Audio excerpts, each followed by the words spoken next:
നമസ്കാരം. എൻ്റെ ഒരു പുതിയ വീഡിയോയിലേക്ക് എല്ലാവർക്കും സ്വാഗതം.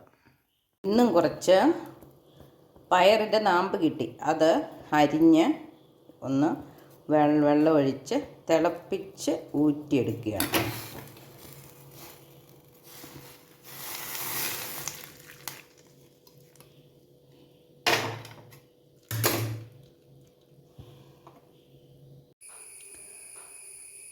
ഞാനിവിടെ എടുത്ത് വെച്ചിരിക്കുന്ന സാധനങ്ങൾ കണ്ടോ. ഇത് ഇച്ചിരി പയറിൻ്റെ നാമ്പ് കിട്ടിയതാണ്. അതരിഞ്ഞ് വെച്ചിട്ടുണ്ട്. ഇതിലുണ്ട് പച്ചത്തക്കാളിക്ക, കാന്താരി മുളക്, വെളുത്തുള്ളി, ചുമന്നുള്ളി, തേങ്ങ, മഞ്ഞൾ, ഇതെല്ലാം കൂടെ ചേർത്ത് ഒരു തോരൻ വയ്ക്കാം. അരച്ചിട്ടൊരു തോരൻ വയ്ക്കാമെന്ന് വിചാരിക്കുന്നത്. തക്കാളി ചെറുതായിട്ട് അരിഞ്ഞു, കുനുകുന അരിഞ്ഞു. അതിൻ്റെ കൂടെ പയറിൻ്റെ നാമ്പ് തിളപ്പിച്ച് വെള്ളം ഊറ്റി കളഞ്ഞിട്ട് അതും ചേർത്തു. ഇനി നമുക്ക് മുളക് അരച്ച് ചേർക്കാം. അതിനായി മിക്സിയുടെ ജാറെടുത്തു, ഉള്ളിയിട്ടു, മുളകിട്ടു, വെളുത്തുള്ളിയും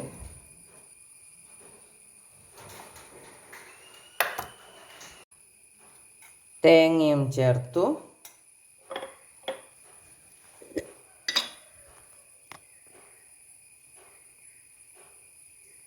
മഞ്ഞൾ പൊടി ഇട്ടു. ഇനി നമുക്കിതൊന്ന് മുളക് അരച്ച് ഇട്ടു. ഇനി നമുക്ക് അടുപ്പത്ത് വയ്ക്കാം. സ്റ്റൗ കത്തിച്ചു, അടുപ്പത്ത് വെച്ചു. തക്കാളിക്കായ്ക്ക് വെള്ളമുണ്ട്, പയറ് നാമ്പിനുമുണ്ട്. അതുകൊണ്ട് ഞാൻ ഉപ്പ് നീര് മാത്രം ഒഴിക്കുന്നുള്ളൂ.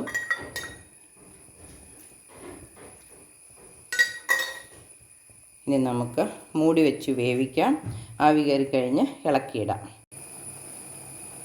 കണ്ട നമ്മുടെ കറി ആവി കയറിയിട്ടുണ്ട്. ഇത് നമ്മൾ ഒട്ടും വെള്ളം ഒഴിച്ചില്ല, പക്ഷേ ഇതിനകത്ത് ഇപ്പം വെള്ളവും ഉണ്ട്. ഇനി ഒന്ന് തട്ടിപ്പൊത്തി വെച്ചിട്ട് വെള്ളം വറ്റിക്കഴിയുമ്പം നമുക്ക് കടുക് പൊട്ടിച്ച് ഇച്ചിരി എണ്ണ ഒഴിക്കാം. ഇലയൊക്കെ അല്ലേ, അതുകൊണ്ട് ഇത്തിരി എണ്ണ ഒഴിക്കാം. മുളക് അല്ല, തേങ്ങ അരച്ചതാണെങ്കിൽ പോലും.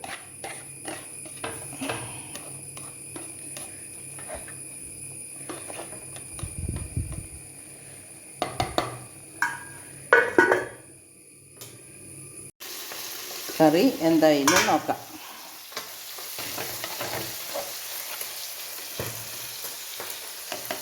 നന്നായിട്ട് വെന്ത് വെള്ളം പറ്റി. ഇനി നമുക്ക് ഇവിടെ മൂട തുറന്നൊരല്പസമയം വെച്ചിരിക്കാം. ഉപ്പുണ്ടോ എന്ന് നോക്കാം. ഉപ്പ് വരുമൊക്കെ ഉണ്ട്. ചെറുപുളിയുണ്ട്. പയറുനാമ്പിൻ്റെ ടേസ്റ്റൊന്നുമില്ല, നല്ല ടേസ്റ്റ് ഉണ്ട്.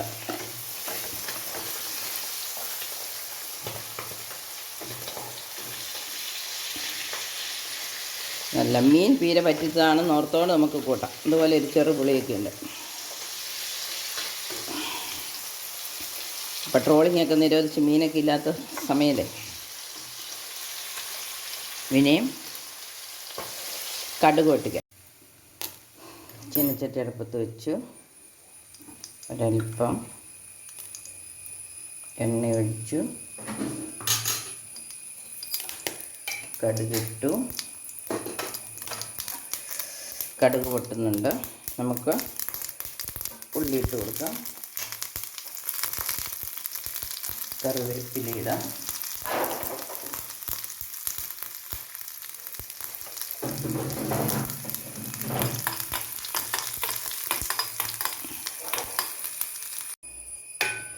ഇത് കടുക് മൂത്തു. ഇനി നമുക്കിത് കറിയിലേക്ക് ഒഴിക്കാം.